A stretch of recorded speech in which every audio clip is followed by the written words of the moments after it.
time for the Severe MMA preview show with Sean Sheehan, Spencer Kite, Harry Powell, and your host, Ian O'Neill.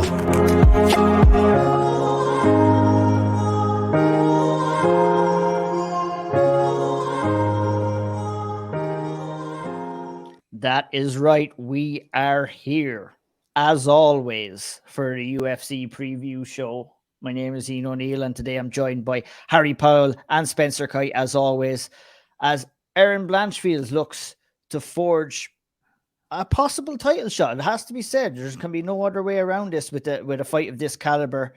In my opinion, Harry looks up into the air, but you tell me, sir. We're not even a minute into here. We're going to disagree already. So where does she go after this, Harry? I know I'm only messing. Look, let me kind of set the scene here first. Erin Blanchfield was set to fight on Talia Santos in the main event. Santos was forced to pull out of the fight with visa issues. In comes Jessica Andrade. Spencer's unsure about that. She wasn't forced. Her corner didn't get visaed, and then she said, "Well, I'm not coming without them." Oh, well, that's fair assessment. Which, I mean, fine, but she could have traveled. Yeah, well, I think she probably made the right move one way or another anyway. One substitute for Brazilian in for another.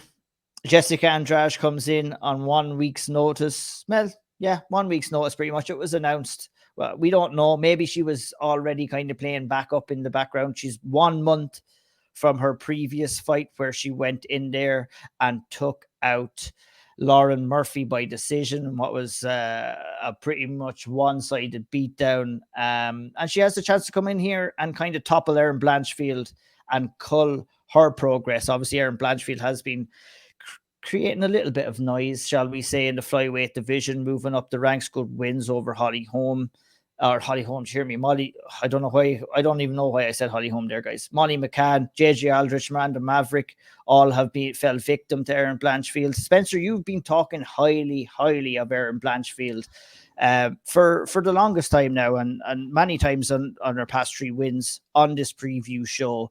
And you know what? You have to give her credit for stepping up here. It was a tough fight in Talia Santos as well. Some people are saying that, she has a much tougher fight here in Jessica Andrade. Well, guess what? Talia Santos would have given her all that she could handle as well. To me, what maybe makes this fight a little bit more intriguing is the short notice. But it is a big ask for Erin Blanchfield coming in the main event against Jessica Andrade. What are your thoughts, Spencer? I think it's a different set of problems facing Jessica Andrade than it was facing Talia Santos. And I think either way, we're getting answers to some big Erin Blanchfield questions. First and foremost, to me, props to the 23-year-old for being like, yeah, I don't care. Fine, bring her in here. Goes from signing up to face the only woman in the UFC to be awarded a win against Valentina Shevchenko at flyweight in Taila Santos to facing a former strawweight champion and flyweight title challenger in Jessica Andrade, whose only loss in the division is to Valentina Shevchenko. She said she wanted to step up. She was done doing let's slowly move my way up the rankings, and she stuck with it. She had every opportunity here, I would imagine, to be like, nope, we're not switching this up. We're not changing. It's too big of a change. And she just said, I'm fighting on whatever it is, February 18th. If it's a Brazilian across from me, great. If it's someone else, whatever, I'm showing up. So that part's super commendable. She's in tough. And this is the kind of thing I want to see for her at this point. There's no value to me of having her fight someone in the 9 to 12 range of this division. Let's just find out, right? If she goes out there and this is similar to me, and I said it today on One Question. It's similar to me to Sean O'Malley fighting Petr Yan, where she can go out and lose and her stock still goes up. We can see things from her and improvements from her and get a better read of where she stands now and forecast her future regardless of result. And then if she goes out and wins, I think she's jumping Manon Fiorot and moving right to the front of the list of title challengers. And that's great. If she loses, the UFC still gets Jessica Andrade, 2 wins already this year, front of the line if she wants to challenge for the title at flyweight again.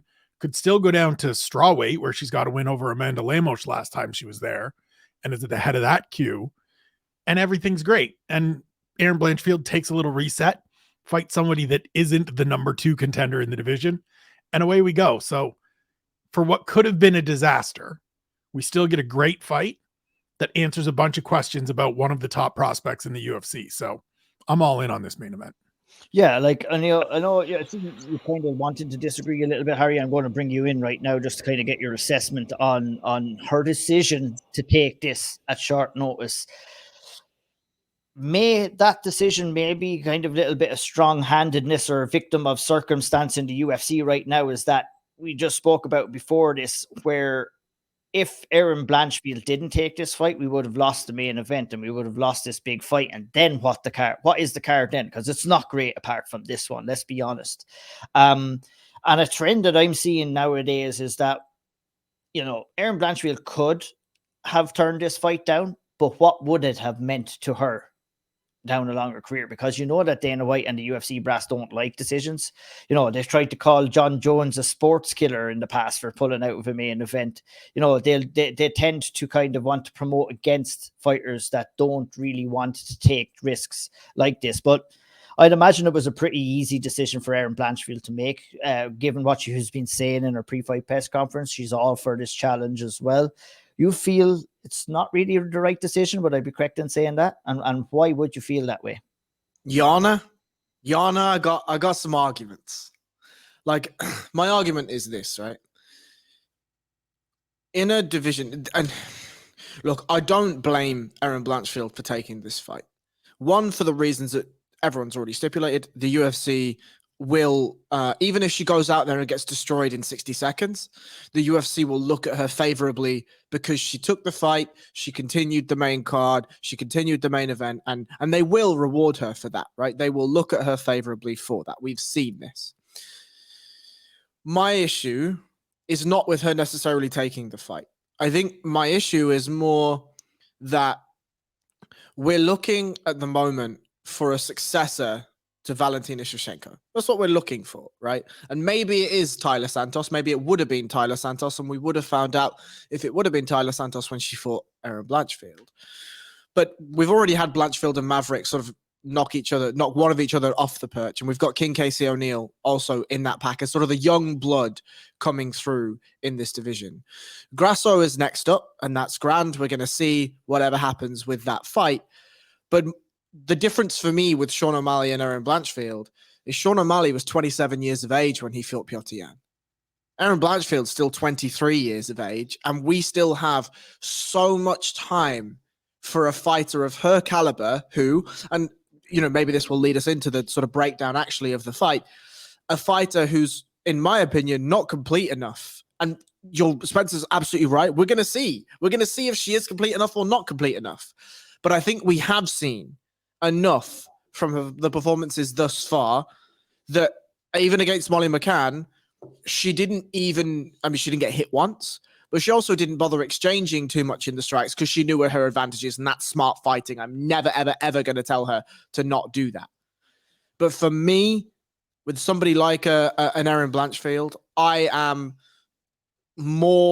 would lean more towards the slow roll. And I would lean more towards the slow roll because let's put her in against Valentina Shevchenko when we are like, and this is a bad example, a really bad example, but it's recency bias. When we see an Alexander Volkanovski and we see an Islam Makhachev and we're like, I don't fucking know who wins this fight. It's that good of a fight. I want to see that. And I know it's tough in 125 because the talent pool has either already been smoked by Valentina Shevchenko or is coming up through that ranking. But I find it tough to just throw her in against Andrade and be like, well, let's see, motherfucker. Yeah, well, would you have felt the same about the Talia Santos fight then? No, because Spencer's absolutely right. That is an incredibly different wheelhouse. Talia Santos would be happy. Talia Santos has arguably beat Valentina Shevchenko. A lot of people were arguing for her the last time. I mean, yeah, but what method did she do it in? She did it by grappling, predominantly grappling. And so if I'm Erin Blanchfield, I'm looking at that and I'm saying, this isn't a nice matchup for me. There's no nice matchups when there's a -5 number against my name. But this is a matchup with which I can be at a level, potentially, with this person. And so with Tyler Santos, if Erin Blanchfield chose to grapple, Santos isn't going to be like, get the fuck off me, I just want to strike. And that's exactly what's going to happen with Jessica Andrade, right? With Jessica Andrade, we have a fire hydrant berserker lady who is giving up 6 inches of reach and 2 inches of height and doesn't give no fuck about takedowns. She just wants to go in there and bludgeon you. And I think Spencer hit the nail on the head with my grievance for this kind of is like building her with Tyler Santos. I have no problem with. I don't think even if she beat Tyler Santos, it vaults her immediately into a title shot. I would have liked to have seen one more. Maybe then we do a Jessica Andrade or something similar. But like this to me is the Max Holloway, right? You're just shoving people through the grinder of Max Holloway, and for this one is Jessica Andrade. And if they lose, well, with Erin Blanchfield, she has time on her hands. Fine. I'm going around in circles with my points. Yeah. I think that the age really isn't too much of a factor to me. Like 23 is plenty of time to kind of, assess what needs to be done if she doesn't win this fight.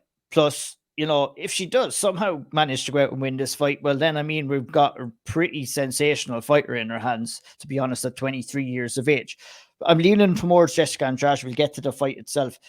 You don't seem to think that age is a factor here. It might benefit her in certain ways, Spencer, where, Harry, myself and yourself recently recorded a podcast about Asael Asuj and Lee McCracken and two prospects coming in there and testing themselves against the best. Now, both fighters of their caliber aren't at the same level of that of obviously Andrade and even Blanchfield and are at their stages of their career. But, Erin Blanchfield is going to find out a lot of questions about herself on Saturday night, Spencer. And, while the worst thing that could happen is that she takes a vicious beating, one that could possibly change her career, but I don't know if that's going to happen. It's hard to say, but I'm definitely looking at some of the positives of taking on a former title challenger, someone who is as established as Jessica Andrade, someone who's actually fighting to closest to the highest level of her abilities right now as well, if we've seen what we've seen against Lauren Murphy. But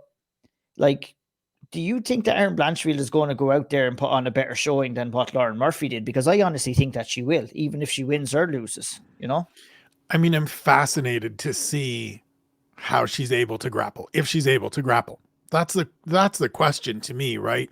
We saw even in her fight with JJ Aldrich, who isn't anywhere near the powerhouse or the berserker that Jessica Andrade is, that she struggled at times. And Harry's absolutely correct. Her striking isn't at a level to compete with Jessica Andrade.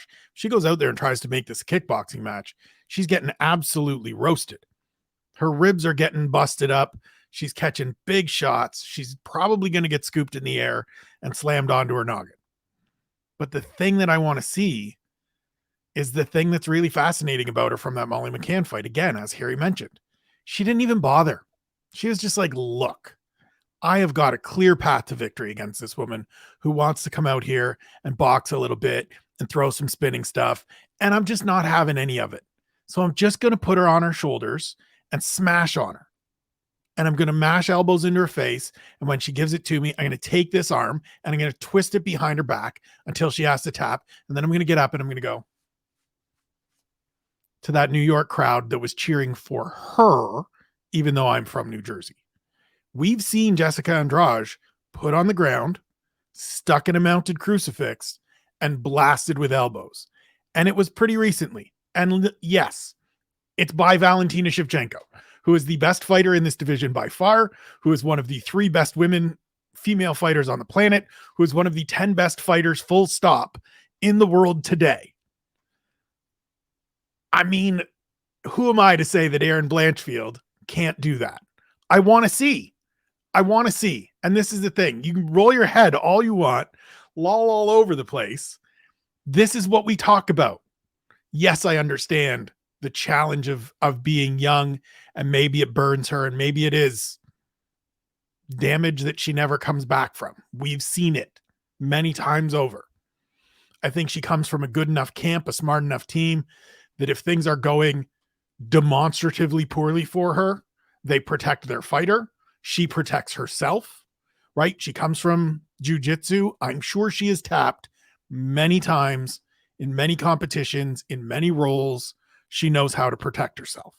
that bodes well for her. This isn't going to be Lauren Murphy going back to the corner and her corner being like, okay, so what you got to do is, she knows, but I want to see it, because as much as there is time for her to continue to grow and develop, that doesn't have to change given that she's in this fight. I still think you showcase some of these young fighters, because I want to see Casey O'Neill get a step up. I want to see Miranda Maverick get a step up. I want to see Macy Barber keep improving. I want to see Natalia Silva get another good shot. Like, I don't want to see them fight each other and slowly work their way up where we're trying to just bring them along piece by piece to where we get to the top of the division is stale and uninteresting. This is the time to do this to me. I agree that Tyler Santos was the smarter choice, was the better choice, but given the circumstances, sign me up for this. Let's see. Because if she goes out and beats Jessica Andrade on Saturday, then we've got the, okay, this is, the funny thing is, to me, you can even still pump the brakes a little bit at that point. You don't have to go forward into a championship fight next. You can still, okay, we're here. Let's grab on the reins a little bit. We've got Manon Fiorot coming back from an injury in the summer. She wants a title fight. She's done enough to merit one. Maybe we do Alexa Grasso when she loses to Valentina Shevchenko. Spoiler alert, she's losing to Valentina Shevchenko in 3 weeks. Maybe we do something like that, right? Maybe we do one of these other young fighters. If Casey O'Neill goes out and gets another win, I think she's fighting Andrea Lee coming up. If she goes out and wins that fight, maybe we do the two young talents at the top of the division. We've got some room to play with, but we figure out, without it becoming that 5, 6, 7, 8 fights, that she's ready to be there. And if she's not, you don't lose a ton of ground. Yeah, I would agree with a lot of what you said there, Spencer. Myself, I'm not too mad at the matchup. I do understand there is a sense of risk there at taking a new opponent at short notice. But, you know, those are the tests that you kind of have to give to yourself. I mean, she may work her way into a championship level fight. She may win the title. Her opponent may fall out. You know, she may have to defend against another high level opponent down the line. Obviously, she's going to have more time to work on skill sets and stuff like that. And I mean, to her credit, she has taken tests the whole way along. Well, like, this isn't somebody that you look at the strength of schedule. Like, she hasn't fought there haven't been many, like, I'm just going to go through whoever. Kay Hansen in her 3rd fight, Tracy Cortez in her 4th fight, Victoria Leonardo in her 6th, Brogan Walker, who was on the tough finale and is debuting in the UFC in a couple of weeks, Sarah Alpar in her debut, and then Maverick Aldrich and Molly McCann. She's up for challenges and she's passed all of them. Yeah, and that you were talking about, like, the building phase. That was the building phase for her, in my opinion, and we're gone past that now.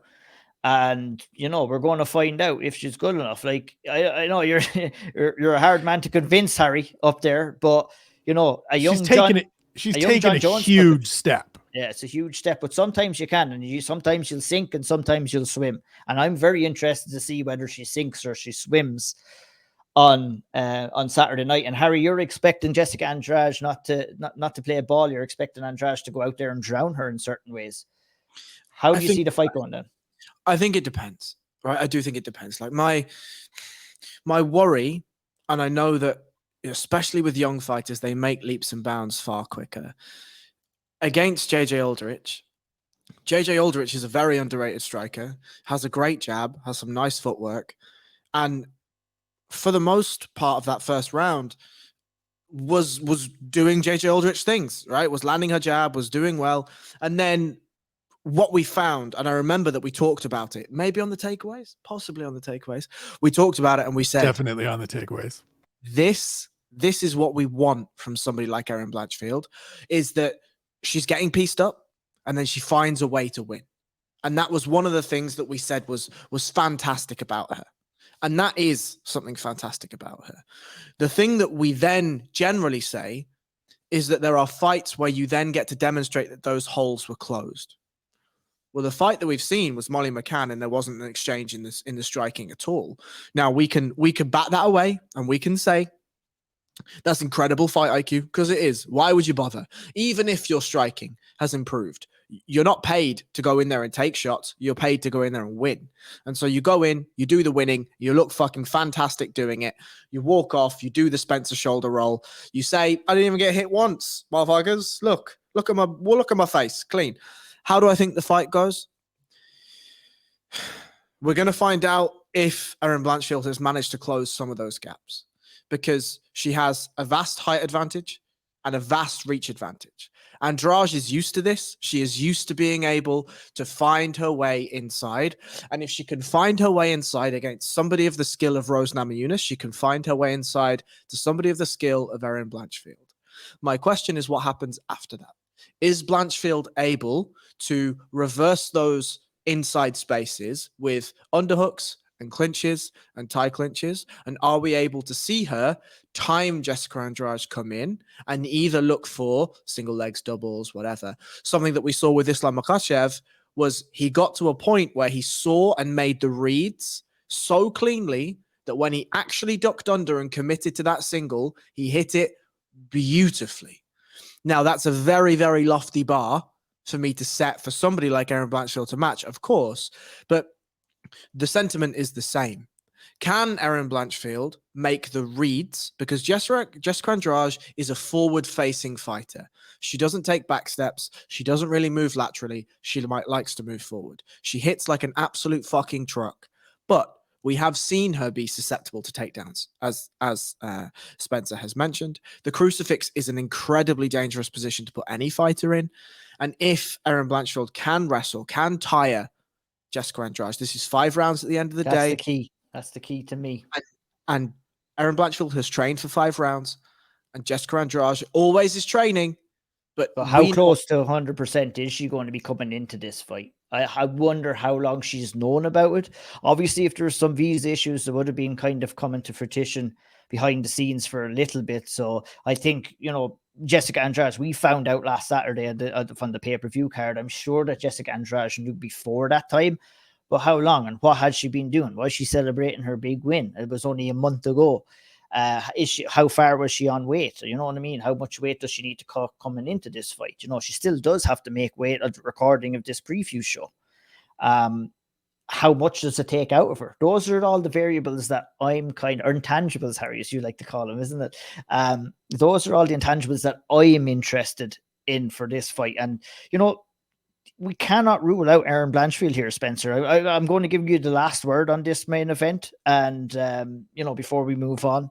But I'm not going to rule out Erin Blanchfield. If she's going to have to fight ugly, she's going to have to win ugly in this fight. But a win is a win is a win, as they say. Yeah, I mean it's a tough fight, and I will probably end up picking Jessica Andrade just based on the experience, leaning on the person that has proven it and shown me. But I'll tell you now, and I'll say it again on Friday when you and I sit down to do the picks and plays. I'm not going to be shocked if Erin Blanchfield wins this fight. I'm not going to be blown away if she comes out and takes Jessica Andrade down and dominates on the ground. That's her pedigree. That's what her strong suit is. She seems like a very smart, very cerebral fighter. And so we're just going to see. And it's why I'm so fascinated to see this fight on Saturday. As am I. Not so fascinated about the co-main event of the evening, to be honest. Zach Pega versus Jordan Wright in the light heavyweight division. I'm going to list off 2 or 3. If anybody would like to come in and say their piece on any of them, feel free. Josh Parisian is taking on Jamal Pogues in the heavyweight division. William Knight, the fire hydrant that William Knight is taking on Marcin Prashinio in the 205-pounder division. Congratulations to those guys. I will jump in on the co-main event. The only thing I will say is Jordan Wright is coming up from middleweight. Zach Pauga is coming down from heavyweight. It's where he fought before going into the Tough House. It is the right division for him. He trains with a great team at Elevation Fight Team. Good athlete. We'll see what he brings to the table. Listen, Jordan Wright has been kill or be killed throughout his career. The one thing in his favor, or the one thing that he's sort of using as a positive for himself going into this fight, is that he's 1-0 at light heavyweight. It's when he felt the best. Listen, you beat Ike Villanueva I don't know how much credit we're giving you on that one, but we'll see, right? It's going to be quick and painless is my guess. Well, it's not quick and painless. Harry's in awful pain. One way or another, somebody's getting lamped in this one. That's my guess. Somebody's getting lamped. Like if Zach Pauga goes out and gets a decision win over Jordan Wright, that's going to tell us all we need to know about Zach Pauga, because Jordan Wright is coming out and he's throwing spinning shit and he's looking for kicks and he's looking for knockouts and he's prone to get settled himself. And so if you're Zach Pauga, this is where you go out and you get a stoppage and you go, okay, look, I fought the biggest heavyweight there was. He hit me on the chin with a perfect left hook. I was winning every second of that fight until he caught me. Now I'm where I belong. I'm 6-0 at light heavyweight now. I can maybe be somebody interesting. But if you end up going to the cards with this fella, then we got to have a different conversation. I'm not watching. If we go to the cards with this, I'm not fucking. You're going to send the old safety text on Sunday morning to see, well, do I need to watch it? It's either going to be a yes or no from Spencer. Yes, you do need to watch it. You mean you're not staying up for these? But Harry, a contest that I want to bring to your attention, that's Jim Miller versus Alexander Hernandez. A fight that I'm looking forward to. Look, Jim Miller has been on a great run at the end of his career here, and it's been fantastic to see. Look at Eric Gonzalez. It was a brilliant left hook, overhand left. He got another great knockout against Nicholas Motta, and obviously that guillotine choke win over Cowboy Cerrone in his last fight proves that he still has a bit of fight left in him in the lightweight division. Now, with a 3-fight win streak comes greater competition. No pun intended, I don't think. I think Alexander's, is he called the Great as well? Or is everyone called Alexander? I think he's changed it. He was, but I think he changed it. Yeah, the Great Ape. Not too much, but at least it's a little bit different. Look at Hernandez. We're talking about two different fighters here. Jim Miller at the end of his career on a 3-fight win streak. Alex Hernandez, this fighter who we expected the sun, moon, and stars from, and we've only got maybe the stars, the sun, one of the three, whatever you want to call it. He hasn't. Maybe we haven't got any of them at all, Harry. I'm not too sure. We've gotten a brief solar flare from him. Yes, yeah, 100%. But look at. He's still dangerous. He's still got power. But for me, Jim Miller has the experience, and I'm very interested to see if he can get over this hurdle of Alex Hernandez. What are you expecting to see in this lightweight fight, Harry? I think Jim Miller's going to take him down and maul him, if I'm really honest. Like, look, you lose against Renato Moicano, these things happen. You lose against Thiago Moises, these things happen, you know?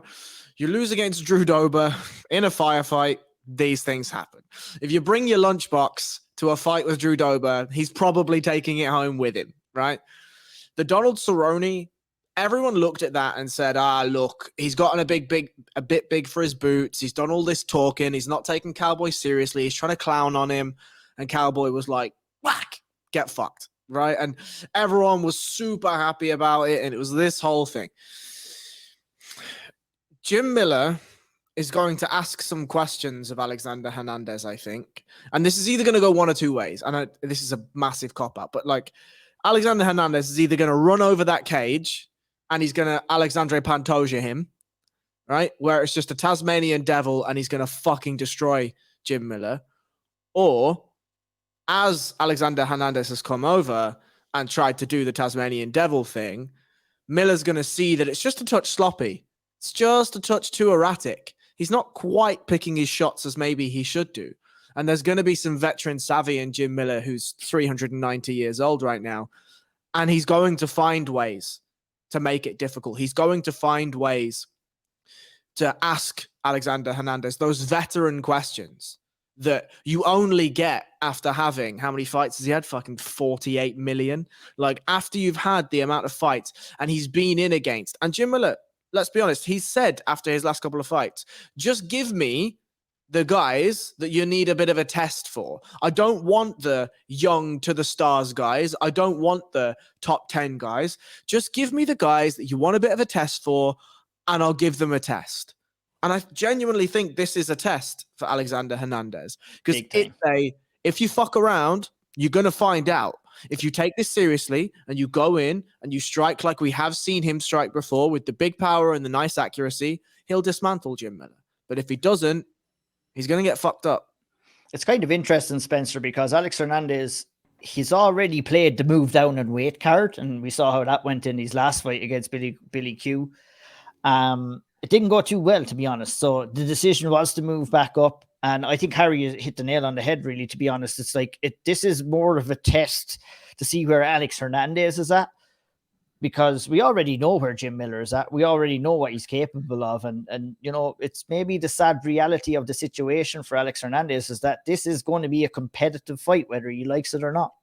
I mean, it's a short notice fight for Alex Hernandez, right? It was originally supposed to be Mowgli Benitez and Jim Miller. Mowgli got hurt, withdrew. Hernandez comes up. So I don't know if this is, I'm just abandoning the move to 45. Probably should. Yeah. Probably should. 55 is probably a little better for you. Things didn't go so well at 45, so why bother cutting the weight?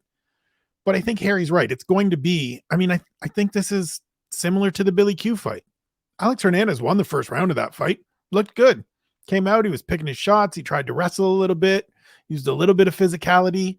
He's going to be the better athlete. He's going to be the superior explosive individual in there against Jim Miller, because Jim Miller is, as Harry said, 5 years younger than me at 497 years old. But if he doesn't get him out of there real quick, then guess what's going to happen? The same thing that happened against Billy Q. Now, it may not be a storm of shots like it was in that fight, but it'll be a left hand and it'll be a bunch of chopping low kicks that Alex Hernandez has never defended well. And it'll maybe be a really well-timed takedown or drag him to the ground off the fence with a little cheeky foot sweep or something. And then Jim Miller's going to maul him, because that's what Jim Miller does. He is working his way to UFC 300. I can't wait to see him fight at UFC 300. He's going to get there. It's going to be amazing. And this is exactly what Jim Miller wants to do, right? As you said, Io. He said, give me whoever. I don't need to be, as Harry said as well, I believe, I don't need to be in this title picture anymore. We talk about him all the time. He understood, I'm not competitive against those guys. I don't need to fight Charles Oliveira as he did 10 fights ago. Like, what am I doing? No, but give me these tests. I want to stay active. I want to stay in here.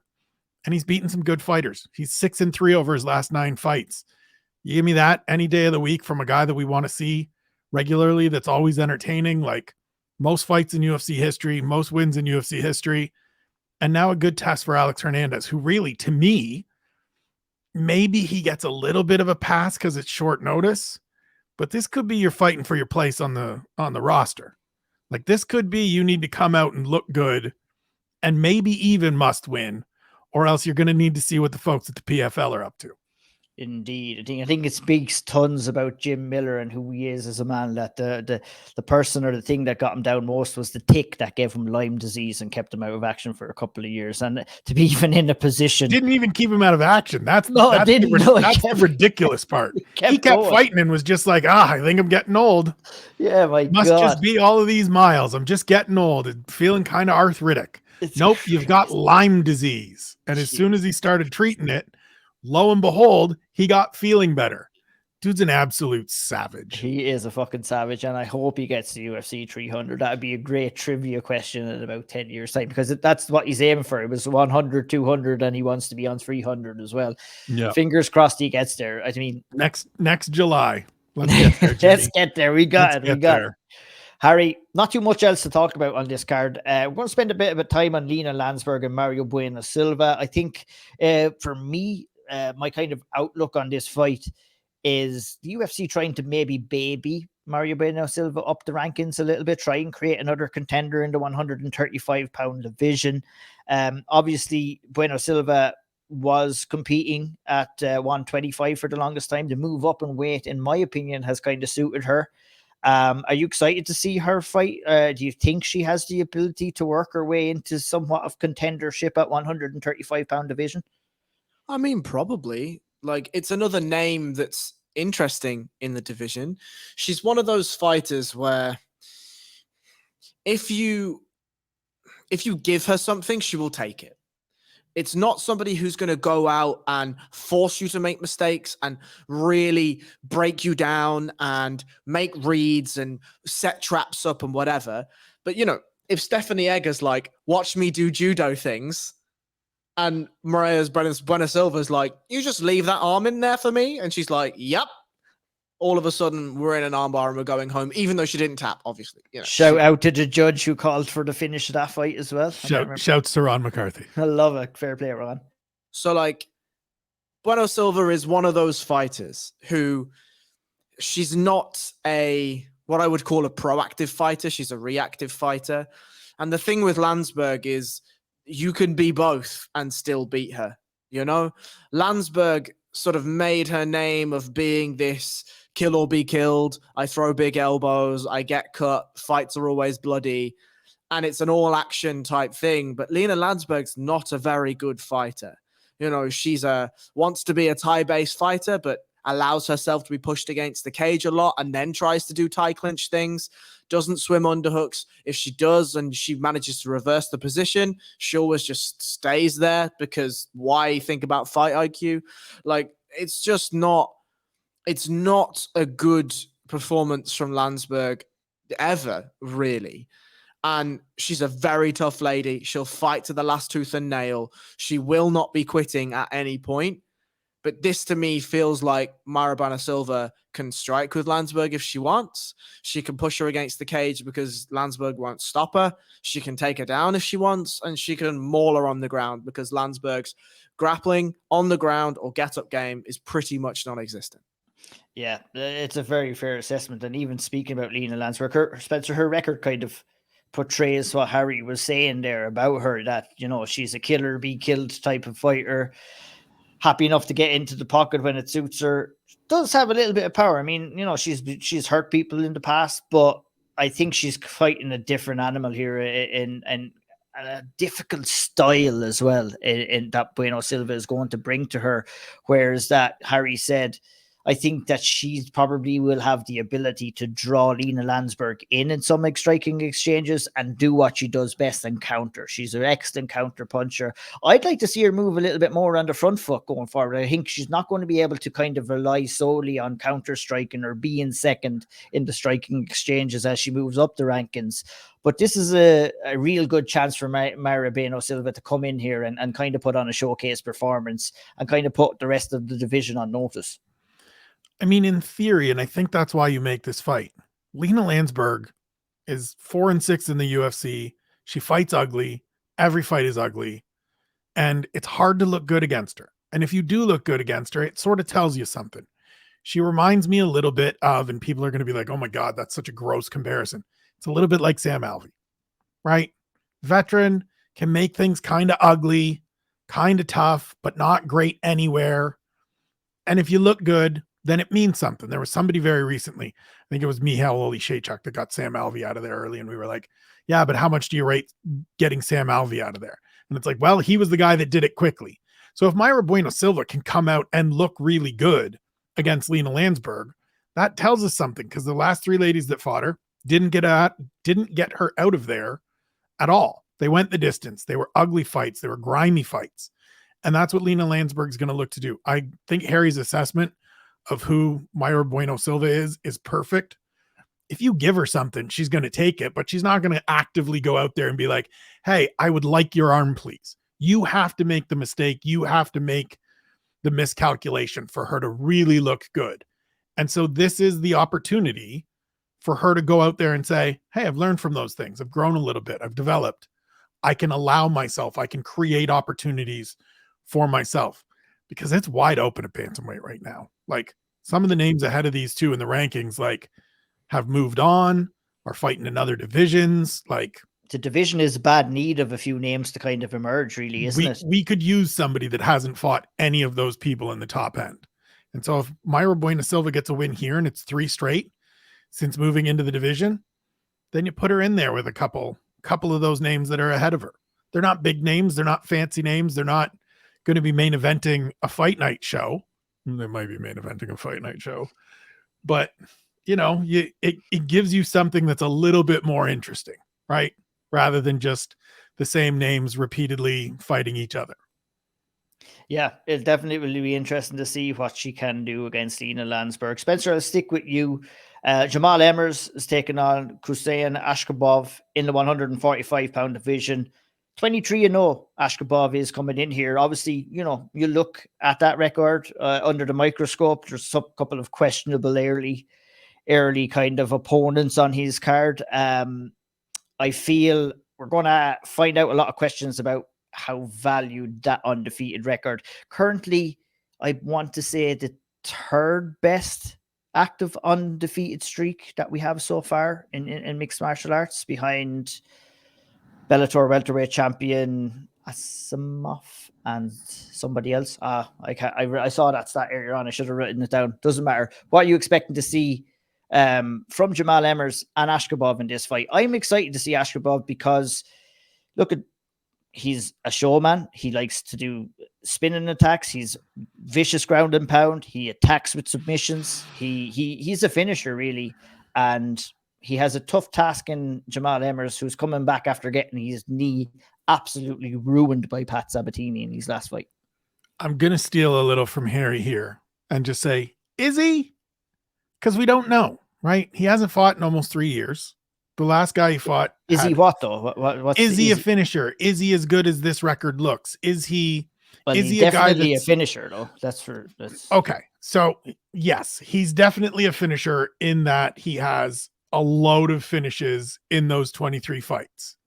But is he finishing tin cans, or is he finishing dudes where those finishes actually mean something? The last guy he fought had 3 fights. Guy before that had 7. Guy before that was 10-4. There's not a name on this list that I am deeply familiar with. There's a couple names that I'm like, I think I could do some, Sherdog Fight Finder math and find why I know them. But this is why I want to see this fight, because I know who Jamal Emmers is. I know what he's capable of. Even though he's just 1-2 in the UFC, he went the distance with Giga Chikadze in a split decision that was a close fight. Got a good win over Vince Cachero. And he put Pat Sabatini on his ass before Sabatini coma wrestled his way up into top position and then grabbed a hold of a leg and scored a heel hook finish that, Harry doesn't think heel hooks, you win with heel hooks in MMA anymore, but there's one, even in this fight. And so I don't know, right? He and his brother Ashkabov and his twin brother are tremendously talented on paper, and on film, it looks great, but who are they fighting? What are they capable of as we get to this level? They have trained with great fighters. They have been at very good gyms. There's lots of people that sing their praises and say they're the real deal. Let's see. It's a great fight. This is the perfect introductory test to find out if this dude is legit or one of those guys where on Saturday afternoon, we're going to be like, oh, so he's that kind of 23-0. I see. Great. Perfect. Yeah, I think that we're probably going to be saying that win or lose in this fight, to be honest, because look at some questionable opponents, but he could be going out there and winning decisions against those questionable opponents. No, for sure. And if he goes out and runs through Jamal Emmers and wins this quickly after 3 years off, and it's the first good test, I won't be saying it's pretend. Then I'm sitting up and going, okay, give me more. Then it turns into the guys like Renat Fakhretdinov, where I'm like, okay, fine. You did the things against people I know and of quality. That's why we like this stuff, right? We want to find out. So if you give me a guy that's going to end up being 24-0 after the weekend, but I know that last one, even if it's just the last one, is legit, and he's 27, sign me up. I'm on board. Give me my ticket for the bandwagon. Come and join me when you're ready.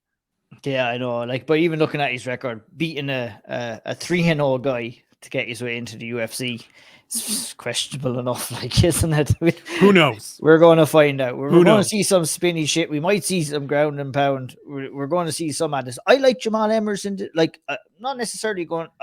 I've watched him back. It's very hard to kind of get a proper assessment, as you said, on someone like Ashkabov, because there's not that much tape out there on him, Spencer, at all. I'm not sure whether you've got to see more than what I have, but there's not that much out there. There's plenty on Jamal Emmers, and he's a decent fighter too. So I think it's very true what you're saying in that, that record is going to be legitimized or it's going to be discredited based on the result and the performance in this fight. And that's what I'm looking forward to. Is there anything else, Spencer, on this card that you're looking forward to? I mean, I'm always interested in young kids coming through the lab. So Clayton Carpenter, 6-0, showed some toughness in his Contender Series win, was getting beat up early. and then kind of steeled himself away. He's got that like frat boy douche dickishness to him. And most of the time that's really off-putting, but in a fighter, it's kind of amusing. And so I want to see how he looks against Juan Camilo Renderos.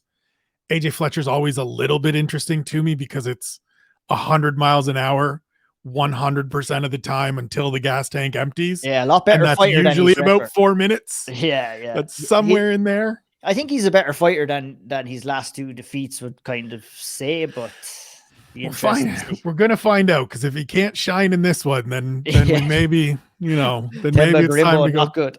Might be time to go back to the regional circuit for AJ Fletcher if he can't win here. But yeah, those are the 2 for me that sort of stand out early in the night. I'm surprised we must shine a light on Owen St. Pierre and Phillips Linz. Owen St. Pierre has gotten to this stage without being able to throw a jab or a lead kick. You know what I mean? The man only uses half of his body, and he's been competing in the UFC for many, many years. So I'll shout out to him. And that's it. Shout out to the rest of the fighters on the card as well. It's all about Erin Blanchfield and Jessica Andrade in the main event in the flyweight division. Can Erin Blanchfield upset the bookies? Can she surprise everybody and pull it out of the bag against Jessica Andrade? I mean, it'd be something else. The Tuesday takeaways would be very interesting. Listen, if she does do that, there's going to be a lot of excitement, and I'll be excited too if she manages to do it. But it's a tough task against the former title challenger Jessica Andrade, who herself is looking to try and get back and challenge Valentina Shevchenko as well. We will catch you next week, as always, for the next UFC preview installment. Check out the lads at the Severe Takeaways every Tuesday. They will be breaking down this card in great detail. It's always fun to watch, always great conversations and listen to too. I have to admit, guys, it's easier for me to listen than it is to watch. So I do enjoy listening, but I'm sure it's fun to watch. You don't need to look at our mugs. You spend enough time staring at us on this show. 100%.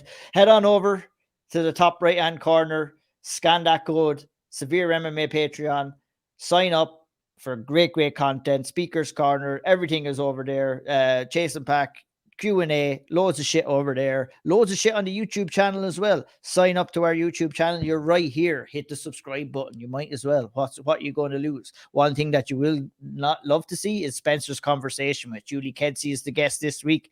Haven't listened to it yet, but I know it's already a fantastic conversation, because it always is. Yeah, it's always a fantastic conversation when Spencer Kite is involved. Check out his other stuff, 10 Things I Like. Check out the 10 Questions. Check out the Severe Picks and Plays that me and Spencer do each Friday. And check out the Owl Triangle, which will be back at your lives next week as well, ahead of Bellator 275. On top of that, Harry has some fantastic interviews, Lee McCracken and others on the way as well. I mean, Severe MMA, they're the gift that keeps on giving, and we're happy to keep giving those gifts, and we'll continue to do so throughout the next weeks, months, and years ahead. Take care, everybody. Enjoy the fights on Saturday night. We shall be back again next week for the UFC preview show. Good luck and God bless.